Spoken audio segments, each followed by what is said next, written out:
Welcome to the Mental Mastery Breakfast for Leaders. Have you ever heard of Darwin E. Smith? Jim Collins, in his book Good to Great, reported about him.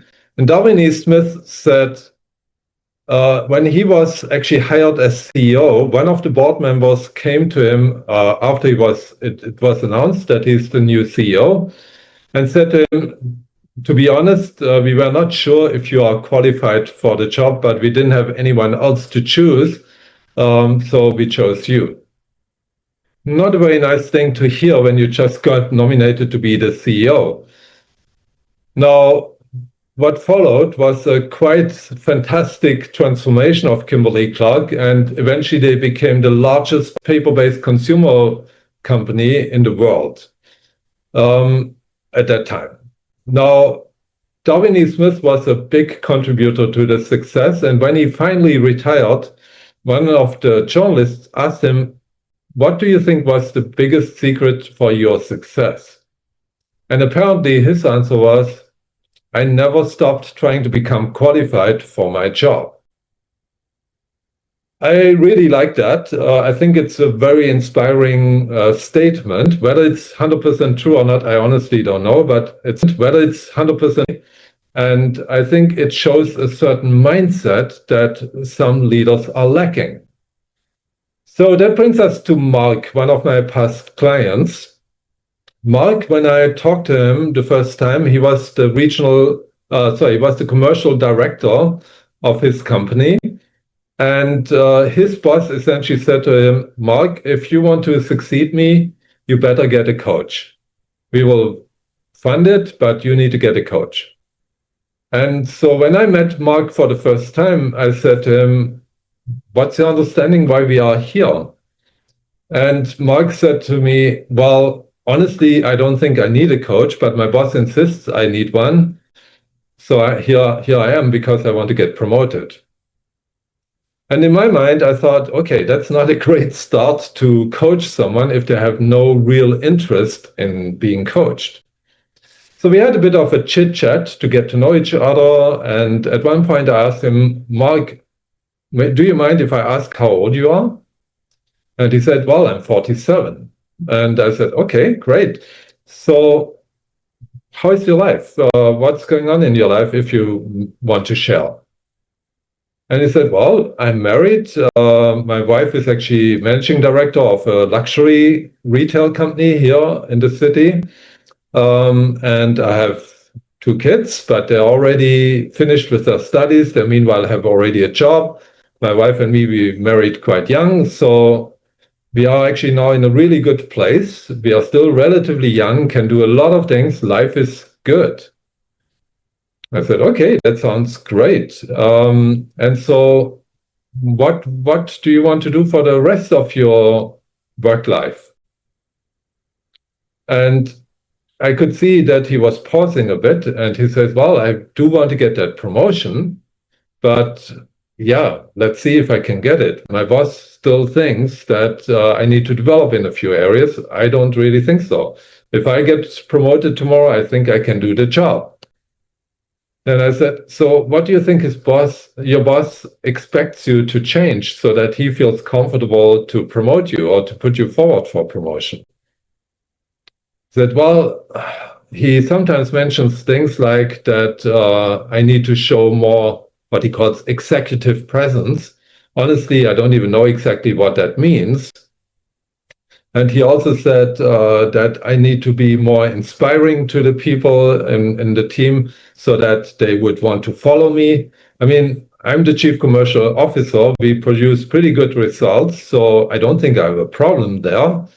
But he said, "Yeah, maybe because you are really a super strong salesperson," that's what he says about me. "That's why maybe the salespeople in the sales organization and the sales managers really believe in you and follow you really well. But once you become CEO, you have not just to deal with salespeople, you have to deal with operations people, R&D people, and so on.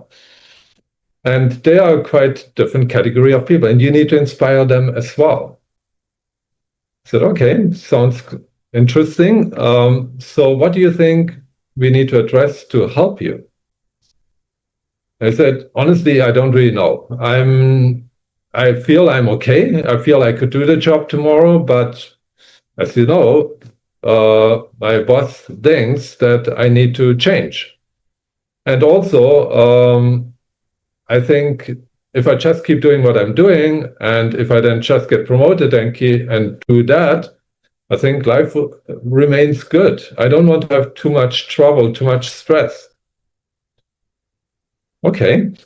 Then I shared with him a little story. I said to him, Mark, just imagine for a moment. Imagine you are on a bicycle. You ride a bicycle, you get to a nice speed, there's a nice breeze, the environment is nice, and you think, oh, I don't need to pedal anymore. I can stop. What happens? I didn't wait for his answer. I answered myself. I said, well, at first, nothing seems to happen. You enjoy the speed, you enjoy the breeze, you enjoy the environment. But if you don't continue to pedal, unless you have an e-bike, but let's talk about traditional bike, then the bike will get slower and slower and slower and slower, and others start to pass by, right? And if you still don't pedal, what happens? The bike eventually comes to a stop. And if you still don't pedal, you fall off the bike. And I could really see in his facial expressions that suddenly his jolliness, his happiness that he displayed kind of disappeared out of his face. And I could see a little bit of fear in his face. And then I said to him, look, it's okay for me if you don't want to be coached. Don't. It's up to you. We can work together or not. I would love to work with you. But if you would like to find some joy in pedaling again and really giving it more drive, I can work with you. I can help you achieve that. But if you don't want that, that's okay too. It's up to you. But you need to let me know now.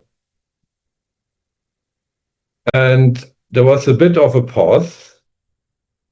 Then he said, yeah, I guess it would be really good if I could enjoy pedaling more than now, because in the past I actually quite enjoyed it.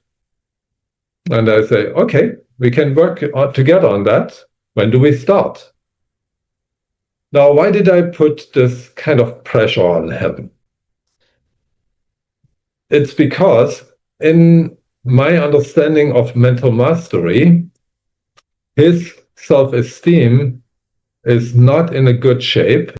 His self-acceptance was very high, but his self-improvement was very low, which leads to a kind of defensive attitude. And leaders in a defensive attitude, they usually don't grow, they fall behind, they are not inspiring. They are these kind of people who say, I've seen it all, done it all, I have it all figured out. I don't need to learn anything anymore. I don't need to change anything anymore. And maybe his boss subconsciously sensed that. I definitely sensed that right away. And maybe that's one of the reasons why his boss, even though he could not articulate it at the time, felt that Mark needed support. And of course, there's no point working on executive presence or being an inspiring leader if you continue to remain defensive and don't want to learn, don't want to change. Then nothing can help, right? So through the story with the bicycle, I essentially triggered a bit of fear, but I triggered something else. I triggered an emotional flip. People who are in these kind of paradoxical dimensions out of balance, like self-acceptance, really high, self-improvement, really low, they have a flip on the opposite side, which in this case would be self-critical. And so through that fear that I induced through the story, I could actually see that he flipped from defensiveness to self-criticalness. But I also know these flips are only temporary. They last only as long as the emotions are relatively strong.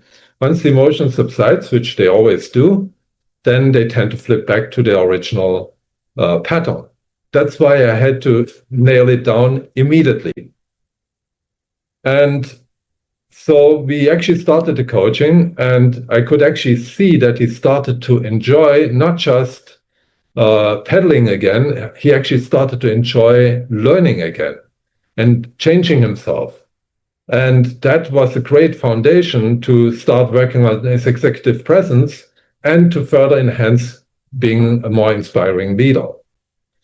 And so we spent quite a lot of time on the first aspect of the mental mastery concept, which is a healthy self-esteem. If you found this episode useful, don't forget to subscribe. Leave your comments, always curious to hear, and I will respond to any questions you place.